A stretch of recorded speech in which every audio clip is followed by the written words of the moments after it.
교회가 이 땅에 처음 태어난 날입니다. 모든 교회마다 창립 기념주일이지만 성령 강림 주일은 이 땅에 첫 교회가 생겨난 날입니다. 우리는 성령 강림, 성령 충만, 성령 체험을 말할 때 개인의 성령 체험을 먼저 떠올리기가 쉽습니다. 그러나 성경에서 성령 체험은 개인의 성령 체험이 아니라 공동체와 관련이 있습니다. 성령님이 임하심으로 구약에서는 이스라엘 공동체가 든든히 세워지게 되고 또 신약에서는 교회가 든든히 세워지게 됩니다. 오늘 본문은 사울과 다윗 개인에게 성령님이 임하신 내용을 다룹니다. 그러나 그 결과는 다른 사람들과의 관계에 영향을 미치고 이스라엘 공동체에 결정적인 영향을 미치게 됩니다. 오늘 본문 말씀을 통해서 성령님이 어떻게 임하시는지, 그리고 성령님이 인간관계와 가정과 교회 공동체에 어떻게 회복과 치유를 허락하시는지 함께 살펴보겠습니다. 먼저 성령님은 우리에게 어떻게 임하시는가 생각해 보겠습니다. 우리는 모두 성령 충만함을 사모하고 성령의 열매를 풍성하게 맺으며 살아가기를 원합니다. 여러분, 우리는 어떻게 성령 충만함을 받고 성령의 열매를 풍성하게 맺으며 살아갈 수 있을까요? 그 비결은 바로 말씀대로입니다. 우리 함께 보겠습니다. 말씀대로. 오늘 성경에서 항상 성령님에 대한 약속의 말씀을 먼저 주시고 그 말씀대로 믿고 순종할 때에 성령의 기름 부음이 임함을 가르쳐 줍니다. 본문 13절을 함께 읽겠습니다. 시작. 사무엘이 기름 뿔병을 가져다가 그의 형제 중에서 그에게 부었더니 이날 이후로 다윗이 여호와의 영에게 크게 감동되니라. 사무엘이 떠나서 라마로 가니라. 아멘. 지금부터 3,000년 전인 이 사무엘의 시대에는 지금처럼 플라스틱 병이나 유리병 같은 것이 없었습니다. 그래서 동물의 뼈를 잘라서 거꾸로 세우면 담을 수가 있지요. 그렇게 해서 기름을 채워서 기름병으로 썼습니다. 여기서 말하는 기름은 감람유, 요즘 우리가 익숙한 표현으로 하면 올리브 기름을 말합니다. 사무엘이 기름 뿔병에 기름을 가득 채워서 다윗의 머리에 부었더니 그날 이후로 다윗이 여호와의 영에 크게 감동되었습니다. 성령님께서 충만하게 임하신 것입니다. 기름을 부은 결과 성령님께서 임하신 것입니다. 그러면 여러분, 우리도 이 말씀처럼 마트에서 올리브 기름 사다가 우리 머리에 부으면 성령님이 임하실까요? 그렇지 않습니다. 기름을 부었기 때문에 성령님께서 임하신 것이 아닙니다. 이에 앞서서 하나님의 말씀이 먼저 주어집니다. 16장 1절 하반절을 보면 너는 뿔에 기름을 채워가지고 가라. 내가 너를 베들레헴 사람 이새에게로 보내리니 이는 내가 그의 아들 중에서 한 왕을 보았느니라 하시는지라. 하나님께서 먼저 이렇게 말씀을 주셨습니다. 사무엘은 자기 마음대로 가서 자기 마음에 드는 사람에게 기름을 부은 것이 아닙니다. 그는 하나님이 말씀하신 대로 하나님께서 지정하신 사람에게 기름을 부었습니다. 그때에 성령님이 임하신 것입니다. 성령님이 임하시는 사건은 말씀이 먼저 주어지고 그 말씀에 순종할 때에 일어납니다. 신약의 경우도 마찬가지입니다. 오순절에 성령 강림 사건이 일어나기 전에 먼저 예수님이 말씀하셨습니다. 예루살렘을 떠나지 말고 아버지께서 약속하신 것을 기다리라. 요한은 물로 세례를 베풀었으나 너희는 몇 날이 못되어 성령으로 세례를 받으리라. 예수님이 승천하신 이후에 제자들은 이 말씀을 믿고 감람원에서 돌아와 그들이 머물던 다락방으로 들어가 모였습니다. 그리고 마음을 같이하여 오로지 기도에 힘씁니다. 오순절이 임하자 예수님께서 약속하신 대로 성령님이 임하셨습니다. 각 사람 위에, 기도하는 각 사람 위에 충만히 임하게 되었습니다. 중요한 것은 성령 체험이 먼저가 아닙니다. 하나님의 말씀이 먼저입니다. 하나님은 우리에게 먼저 말씀을 부어주십니다.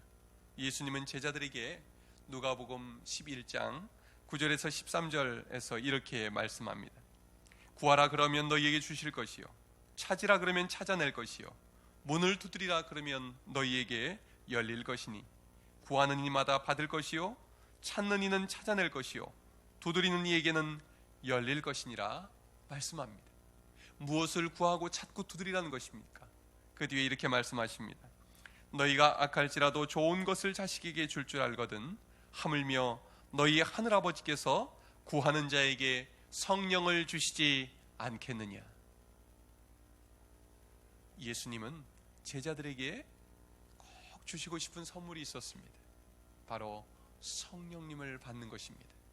성령님을 구해라 주실 것이요, 성령님을 찾으라 너희가 찾게 될 것이요, 성령 받기를 문을 두드려라 너희 영의 눈이 열릴 것이다 말씀하시는 것입니다.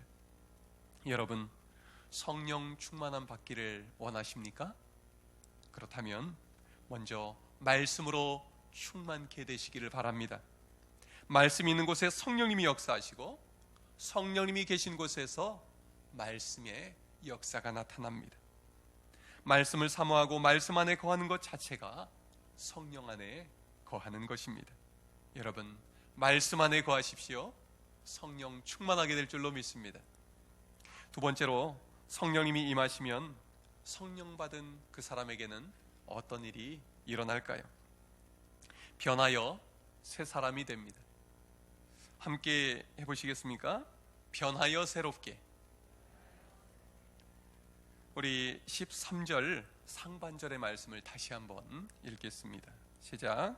사무엘이 기름불병을 가져다가 그의 형제 중에서 그에게 부었더니 이날 이후로 다윗이 여호와의 영에게 크게 감동되니라. 아멘. 다윗이 여호와의 영에 크게 감동됩니다. 이 구절을 히브리어 원전의 의미를 잘 살려서 번역하면 이런 의미입니다. 여호와의 영이 다윗에게 돌진하여 들어오셨다, 밀고 들어오셨다, 뚫고 들어오셨다. 사무엘이 다윗에게 기름을 부을 때 무슨 일이 일어난 것입니까?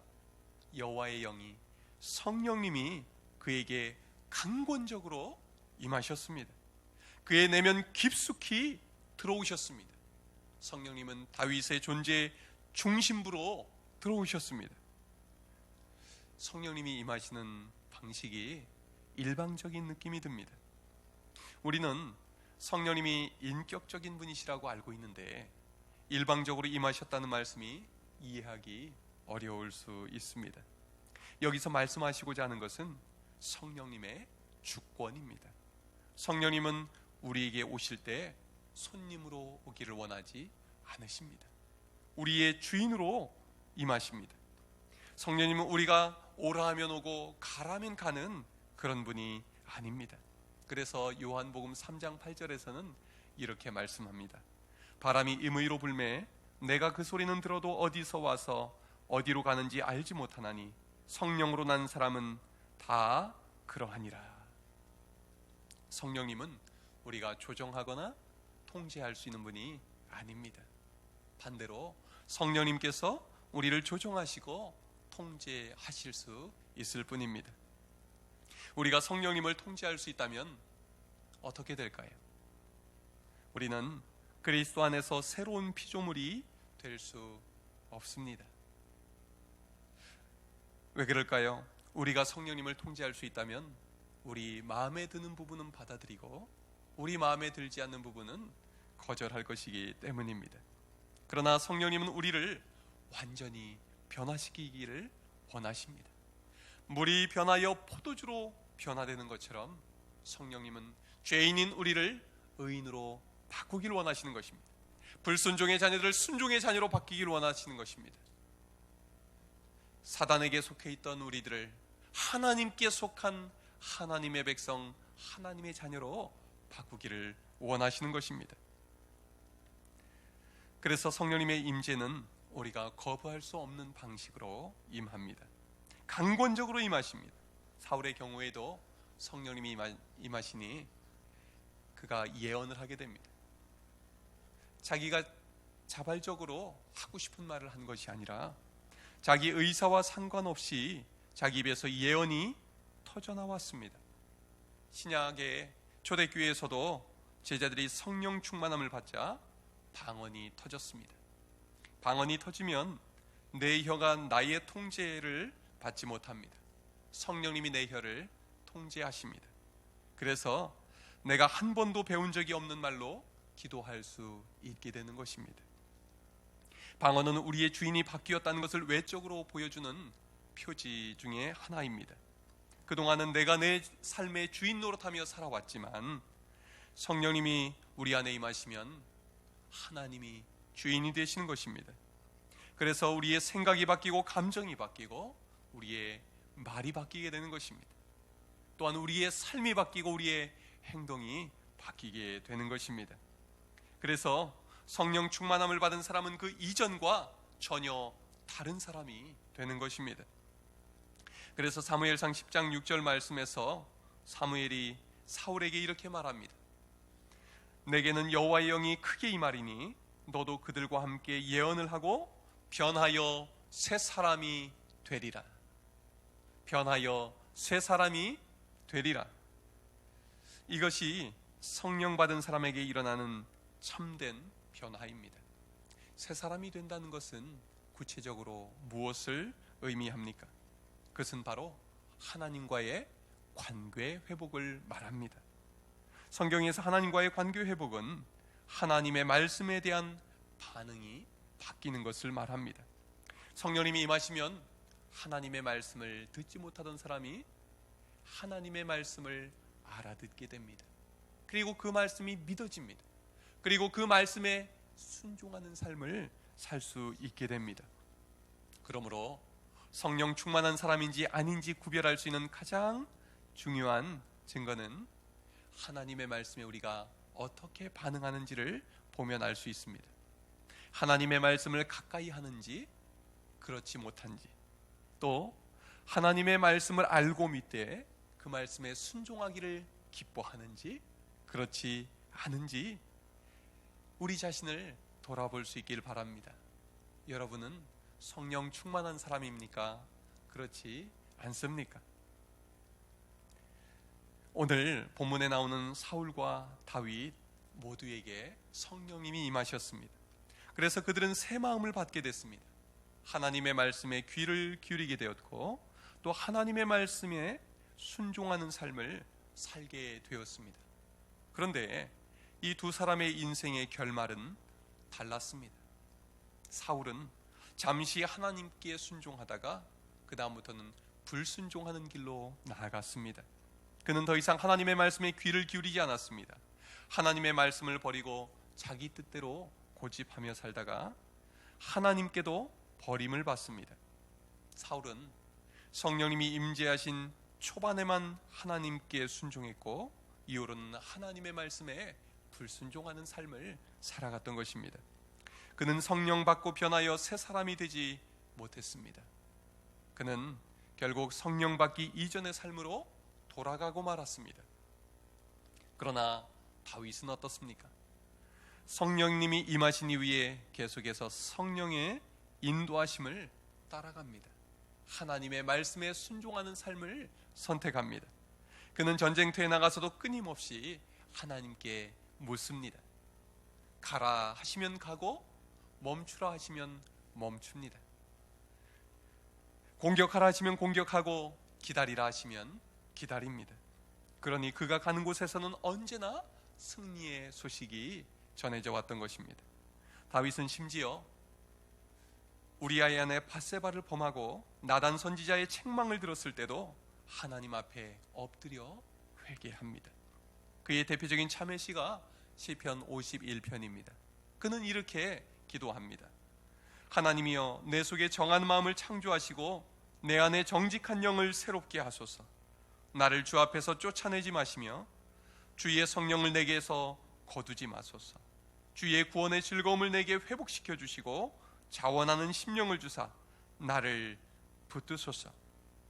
그가 범죄함으로 성령님을 근심케 했을 때 그는 하나님께 매달려 간절히 기도합니다. 하나님, 제가 잘못했습니다. 저를 용서하여 주시고 저에게서 성령님을 거두지 마시옵소서. 구원의 즐거움을 내게 회복시켜 주시옵소서. 그렇게 간절히 부르짖을 때 하나님은 성령님을 거두어가는 대신에 그에게 회개의 영을 부어주셨습니다. 그래서 시편 6편 6절 7절에서 이렇게 다윗은 기도합니다. 내가 탄식함으로 곤핍하여 밤마다 눈물로 내 침상을 띄우며 내 요를 적시나이다. 내 눈이 근심을 인하여 쇠하며 내 모든 대적을 인하여 어두웠나이다. 우리는 언제든지 죄짓고 시험에 걸려 넘어질 수 있습니다. 중요한 것은 우리가 성령님의 인도하심을 따라 사는 것입니다. 나의 주도권을 성령님께 내어드리고 성령님을 주인으로 모시고 살아갈 때 성령님은 우리를 날마다 새롭게 빚어주십니다. 다윗처럼 우리의 삶의 주도권을 성령님께 맡겨드리면 우리를 새롭게 변화시켜 주십니다. 그러나 사울왕처럼 내가 내 인생의 주도권을 쥐고 내 고집대로 살고자 하면 어떻게 됩니까? 새롭게 변화되는 것이 아니라 변질되고 맙니다. 여러분은 어떤 삶을 원하십니까? 변화입니까? 변질입니까? 코로나 사태 초기에 시작된 90일 성경 통독이 어제부로 은혜 가운데 끝났습니다. 많은 분들이 이번 성경 통독을 통해서 참 은혜를 많이 받으셨다고 그렇게 반응을, 감사글을 올려주셨습니다. 그 중에 하나를 소개해드리겠습니다. 저는 이번 통독 중에 2, 3일간 자꾸 나의 믿음이 노후된 차와 같다는 생각이 들었습니다. 성경 통독을 통해 내 믿음의 차가 믿음의 정비소에 들어가 재정비 받는다는 마음이 들었습니다. 그리고 신약을 통독하던 어느 날 밤에 교회에서 기도하는데 요한복음 1장 1절 말씀을 주셨습니다. 이 말씀은 곧 하나님이시니라. 이 말씀에 얼마나 눈물 콧물을 쏟으며 회개했는지 모릅니다. 하나님 잘못했습니다. 하나님 죄송합니다. 하나님 미안합니다. 하나님 제가 영적으로 너무 무지했습니다. 이제서야 내가 알았습니다. 늦게라도 깨닫게 하시니 감사합니다. 하나님의 말씀을 읽으면서도 그냥 성경으로 읽는 것이 아니라 이 말씀이 곧 하나님이시라는 마음으로 그 말씀을 대하게 되었다는 것입니다. 이분은 회개 기도를 통해서 큰 은혜를 받은 후에 기도가 깊어지고 예배를 드릴 때 온 마음을 다 드려 예배를 하게 되었다는 것입니다. 이것이 바로 말씀을 통해 우리를 새롭게 하시는 성령님의 역사입니다. 여러분, 우리 모두 말씀을 통해 우리를 새롭게 변화시키시는 성령님의 역사를 날마다 새롭게 경험하며 사시는 여러분들 되시기를 주님의 이름으로 축원합니다. 마지막으로 성령님이 임하실 때 인간관계와 공동체에 어떤 일이 일어나는지 살펴보겠습니다. 우리 함께 해보겠습니다. 확장되고 하나 되고. 본문 23절을 함께 읽겠습니다. 시작. 하나님께서 부리시는 악령이 사울에게 이를 때에 다윗이 수금을 들고 와서 손으로 탄즉 사울이 상쾌하여 낫고 악령이 그에게서 떠나더라. 사울 왕은 여호와의 영이 떠나가신 후에 악령에게 시달려서 마음이 괴로워 견딜 수가 없었습니다. 아마도 잠도 제대로 못 잔 것 같습니다. 음식도 제대로 먹을 수 없었던 것 같습니다. 아무 일도 제대로 할 수 없었던 것 같습니다. 나중에 그가 보인 행동들을 보면 그는 정신적으로 이상 행동을 하는 병적인 상태였던 것 같습니다. 그때 사울의 신하들은 왕을 치료하기 위해서 어떤 제안을 합니까? 성령 충만한 사람 다윗을 소개합니다. 성령 충만한 다윗이 수금을 연주할 때 사람의 연주가 아니라 성령님의 치유의 능력이 나타난다고 이 왕궁에까지 이미 소문이 나 있었던 것입니다. 사울은 이 이야기를 듣고 당장 사람을 보내서 다윗을 불러오라고 말합니다. 사울은 다윗을 보자마자 마음에 들었습니다.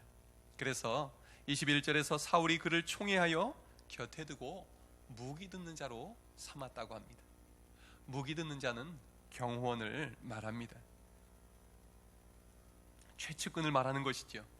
다윗은 사울의 몸을 경호할 뿐만 아니라 심리적인 경호, 영적인 경호까지 책임지게 되었습니다. 악령이 사울에게 이를 때면 다윗은 수금을 타서 악령이 떠나가게 했습니다. 성령 충만한 연주로 악령을 쫓아낸 것입니다. 그러면 사울이 상쾌해졌다 말씀합니다. 여기서 상쾌하다라는 말은 히브리어 본래 뜻에 열다, 넓히다, 확장하다라는 뜻을 포함하고 있습니다. 하나님이 떠난 후에 악령에 사로잡힌 사울은 너무나 짓눌려서 숨막혀 죽을 지경이었습니다. 그는 왕궁에 있을 때나 전쟁터에 있을 때나 항상 불안하고 초조하고 두려웠습니다. 그러나 성령 충만한 다윗의 연주에 그의 숨통이 트였습니다. 쪼그라들었던 사울의 마음이 열렸습니다. 좁아진 그의 마음이 넓어졌습니다. 다윗의 연주에 그는 두려움에서 벗어나 하나님이 주시는 평안을 누릴 수가 있었던 것입니다. 이것이 성령의 사람이 주위의 사람들에게 미치는 선한 영향력입니다. 성령의 사람은 하나님을 주인으로 모시고 살기에 근심 걱정이 없습니다. 모든 것을 하나님께 맡기고 살기 때문입니다. 그래서 다윗은 전쟁터에 나가서도 두려워 떨지 않았습니다. 오늘 본문 다음 장인 사무엘상 17장에서 다윗은 그 무시무시한 골리앗을 만났는데도 전혀 걱정하지 않습니다. 겁먹지 않습니다. 담대하게 싸웁니다. 하나님을 의지했기 때문입니다. 그 결과는 승리였습니다. 그 후로 다윗은 갈수록 입지가 넓어지고 관계가 확장이 됩니다. 그의 영향력은 더욱더 커지고 강해집니다. 또 성령 충만한 다윗으로 인해 사울에게 어떤 일이 일어납니까? 그가 회복되게 됩니다. 회복은 나빠진 것이 다시 좋은 상태로 돌아가는 것을 말합니다. 오늘 본문에 보면 상쾌하여 그 다음에 낫고 라는 표현이 나옵니다. 이 말을 히브리 말로는 토부라고 합니다. 토부는 좋다, 좋은 것, 또 복 이런 뜻도 가지고 있습니다. 성령의 사람 다윗이 사울을 위해 연주할 때 사울의 마음을 사로잡고 있던 악령이 떠나갔습니다. 이렇게 성령 충만한 다윗이 있는 곳에서는 회복의 역사가 일어났습니다. 악한 생각, 악한 감정, 악한 행동이 떠나가고 선한 하나님의 생각으로, 선한 감정으로 그는 바뀌었던 것입니다. 다윗은 나중에 자신을 대적하고 죽이려고 하는 사울을 끝까지 용서하고 살려줍니다.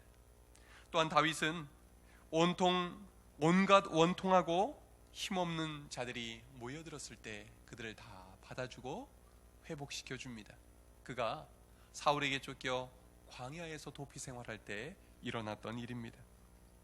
그리고 나중에는 사울 왕 때 남북으로 나뉘어졌던 나라가 다윗으로 인해서 하나로 회복이 되어 통일 왕국을 이루게 됩니다. 다윗으로 인해서 그의 집안도 힘있게 일어나게 됩니다. 하나 되게 하는 것, 무너진 것을 다시 일으켜 세우는 것, 공동체의 덕을 세우는 것, 이것이 성령 충만한 사람이 하는 일입니다. 우리는 어떻습니까? 우리는 교회를 하나 되게 하고 교인들을 하나 되게 하고 있습니까? 아니면 교인들 사이에 틈이 벌어지게 하고 교회를 분열시키고 있습니까? 우리 교회는 지난 주일에 항존직 선거를 치렀습니다. 보통 교회들마다 선거를 치르고 나면 후유증에 시달리는 경우가 많습니다. 불만이 생기고 좋지 않은 이야기들이 돌아서 교회를 어렵게 하는 경우가 종종 있습니다. 그런데 우리 교회는 성경 통독을 하면서 한 마음이 되어 기도하면서 이 선거를 치러서 그런지 교회를 불편하게 하는 이야기가 들리지 않습니다. 얼마나 감사한지 모르겠습니다. 요즘 아파하는 교회들이 너무나 많습니다. 분열된 교회도 많습니다. 겉으로는 괜찮은 것 같은데 보이지 않게 마음이 나뉘어져서 싸우는 교회들도 있습니다. 싸우진 않지만 서로 무관심하고 서로 사랑할 줄 모르는 교회들이 참 많습니다. 이러한 교회의 치료의 방법은 무엇일까요? 바로 성령 백신입니다.